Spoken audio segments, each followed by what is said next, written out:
Homeopathy ওষুধ খেয়ে এখন কি রকম আছেন? ভালো আছে। কি বলছে ডাক্তার? ডাক্তার বলছে এখন পুরোটাই সুস্থ।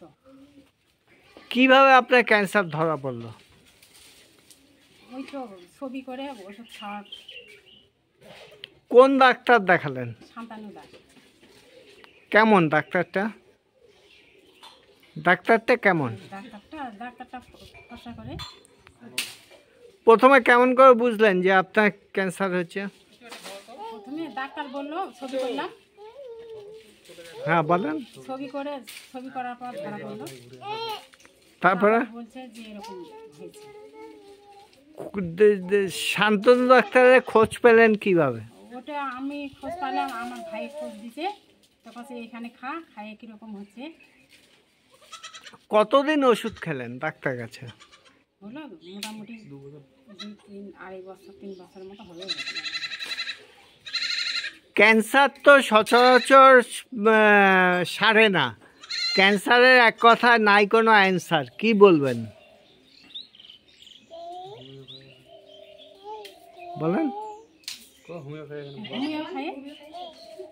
হোমিওপ্যাথি খাই ভালো হয়েছে। আপনার নাম? নীলি রায়। প্রায় 2-2.5 বছর ধরে ওষুধ খেয়েছিল।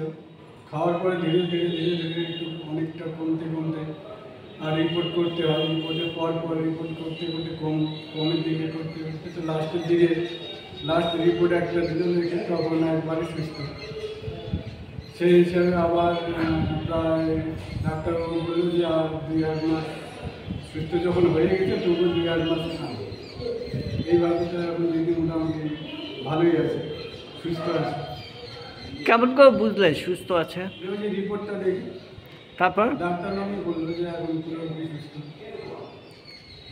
কি চিন্তা ভাবনা করছে হোমিওপ্যাথি চিকিৎসাকে কি বলবেন? হোমিওপ্যাথি ভালো বলেই তো আমরা তো লাস্ট চিকিৎসা বলে ভেবে নিয়েছিলাম যে ভালো হলে হোমিওপ্যাথি হবে, কেননা দিদি এত ওই এলোপ্যাথি ওষুধ খেতে পারত আরও মানে হয়ে যায়। তারপরে হোমিওপ্যাথি ধীরে ধীরে খেতে অনেকটাই ভালো, এখন পুরোপুরি সুস্থ। আপনার নাম? আমার নাম তপন মণ্ডল বর্মন। বিষয়টা এখন আমাদের কাছে খুব ভালো বলতে, আমার শাশুড়ি অনেক দিন ধরে এই রোগে ভুগতেছিল। তো ওনার ওষুধ খেয়ে এখন প্রায় সুস্থ হয়ে গেছে, রিপোর্টে তাই জানাচ্ছে। এখন আবার পরবর্তীতে কি হবে বোঝা যাচ্ছে না। এখন তো ডাক্তার বলছে সুস্থ, এখন আমরা তো প্রায় ভালোই আছি। শোনা গিয়েছে হোমিওপ্যাথি ওষুধে নাকি ক্যান্সার হয় না, এক কথা ক্যান্সারের নাই কোনো অ্যান্সার, কি বলবেন? এখানে আর কি বলবো, ওনার তো ওই হোমিওপ্যাথি ওষুধ খেয়ে ভালো হলো। এই হোমিওপ্যাথি ডাক্তারকে কি বলবেন? সেই ডাক্তারের নাম কি? সেই ডাক্তারের নাম শান্তনু দাস। উনি এখন আমাদের ওষুধ মানে হোমিওপ্যাথি ওষুধ খেয়ে তো আমার শাশুড়ি তো সুস্থ হয়েছেন, তাই আমাদের কাছে তো উনি এখন খুবই ভালো লাগতেছে। ডাক্তার খুব ভালো, ওনার কাছে অনেক লোকই আসে, প্রচণ্ড ভিড়ও হয়। উনি কি এই ক্যান্সারের ট্রিটমেন্ট করে, চিকিৎসা করেন? না শুধু ক্যান্সারের না, অনেকে ট্রিটমেন্ট করে, ক্যান্সারেরও করে। হ্যাঁ ঠিক আছে, কি বলবেন এই ডাক্তারবাবু সম্বন্ধে? ডাক্তারবাবু সম্বন্ধে এখন কি বলবো, উনি খুব ভালো, ট্রিটমেন্ট ভালো করে। আপনার নাম? আমার নাম প্রতিমা বর্মন। পেশেন্টের নাম আপনি নিশ্চয়ই জেনেছেন কুমারগঞ্জ থেকে। তো ওনার ইউটেরাসে কার্সিনোমা ছিল, ক্যান্সার। এটি হচ্ছে 3rd স্টেজ ছিল। তো ওনার আগেকার রিপোর্টগুলোও আছে, আর ইউএসজি রিপোর্টগুলোতেও আছে। ওনার আগে যে প্যাপস্মিয়ার রিপোর্ট হয়েছিল সেখানে স্কোয়ামা সেল কার্সিনোমা ছিল। তো স্কোয়ামা সেল কার্সিনোমা থাকার পর তারপরে ওটি ওনারা আমার কাছে চিকিৎসা করতে আসে। তার আগে এলোপ্যাথিতে ওনার কেমো এবং রেডিয়েশন, একটা কেমো আর একটা হচ্ছে রেডিয়েশন নেওয়ার কথা ছিল, কিন্তু ওনাদের হচ্ছে আর্থিক অবস্থা এবং অন্যান্য সমস্যা থাকার পরে ওনারা আমার কাছেই শরণাপন্ন হয় এবং হোমিওপ্যাথিক চিকিৎসা দ্বারস্থ হয়। হোমিওপ্যাথি চিকিৎসা করার মোটামুটি আপনারা শুনেছেন নিশ্চয়ই 1 থেকে 1.5 বছর বা কন্টিনিউ ওরা চিকিৎসা চলে এবং ধারাবাহিক চিকিৎসার পর ওনার সিমটমগুলো আস্তে আস্তে কমতে থাকে, যেরকম বার্নিং মিকচুরেশন, তাছাড়া ভ্যাজাইনাইটিস ছিল, infection of vagina pleuritis vulva, তার সাথে লোয়ার অ্যাবডোমিনাল পেইন আর এক্সেসিভ ব্লিডিং হতো। ব্লিডিংটা আস্তে আস্তে চেক হতে শুরু করে।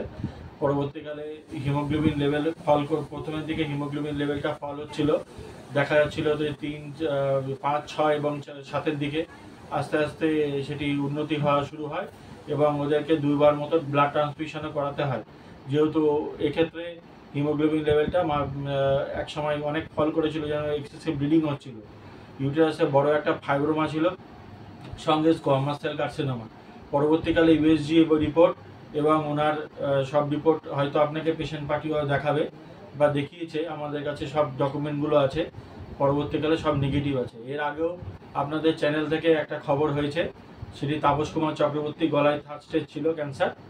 ভালো হয়ে যাওয়ার পর আপনারা আসেন এবং আমি যা যা তথ্য আমি সব দিই।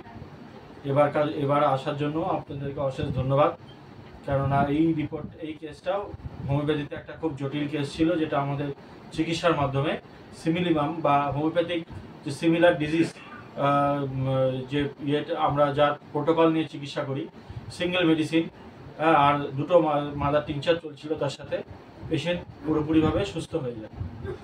তাই তো লোকের মুখে শোনা যায় যে ক্যান্সারের কোনো অ্যান্সার নাই, কিন্তু এখানে দেখা যাচ্ছে হোমিওপ্যাথিতে ক্যান্সারের অ্যান্সার বেরিয়েছে এবং ঠিকও হচ্ছে পেশেন্ট। এই ব্যাপারে কী বলবো? হোমিওপ্যাথিতে আপনারা হয়তো জানেন, কিছুদিনের মধ্যে একজন বিজ্ঞানী নোবেল পুরস্কার পাবে হোমিওপ্যাথি গবেষণা করে। হোমিওপ্যাথিতে পুরোপুরি এখন প্রমাণিত হয়ে গেছে যে this medicine act in genetical coordinate, মানে আমাদের শরীরের জিনগত যে স্ট্রাকচারগুলো আছে তার উপরে এই ওষুধগুলো কাজ করে। আসছে সময়, হোমিওপ্যাথি আরও ভালো সময় আসতে যাচ্ছে, কেননা আমরা দেখছি যে চিকিৎসার মাধ্যমে অন্যান্য যে পদ্ধতিগুলো আছে, যে ক্রিটিক্যাল রোগগুলো, সেগুলো প্রত্যেকটি হোমিওপ্যাথিতে, যেরকম আপনার রিউম্যাটিক কেস থেকে আরম্ভ করে ইনফার্টিলিটির প্রচুর কেস, যাদের বাচ্চা হয় না, সেই কেসগুলো আমাদের হোমিওপ্যাথিতে তাড়াতাড়ি সুস্থ হচ্ছে এবং তারা মা হতে পারছে, যাদের স্পার্ম কাউন্ট কম বা অ্যাজোস্পার্মিয়া, সেই কেসগুলো। তাছাড়াও আমরা পিসিওডি বা ফাইব্রয়েড এগুলোতে দেখছি বেস্ট কার্সিনোমা। হোমিওপ্যাথিতে এখন বিভিন্ন রকম মেডিসিন নতুন আসছে এবং হোমিওপ্যাথি অনেক সুযোগ সুবিধা বেড়ে গেছে আগের থেকে। Thank you. আপনার নাম? ডাক্তার শান্তনু দাস, আমি বিএইচএমএস এবং ন্যাশনাল ইনস্টিটিউট অফ হোমিওপ্যাথিতে চাকরিরত ও সেখানকার মেডিকেল অফিসার, বালুরঘাট শাখায় পিওপিডিতে আছি। Thank you.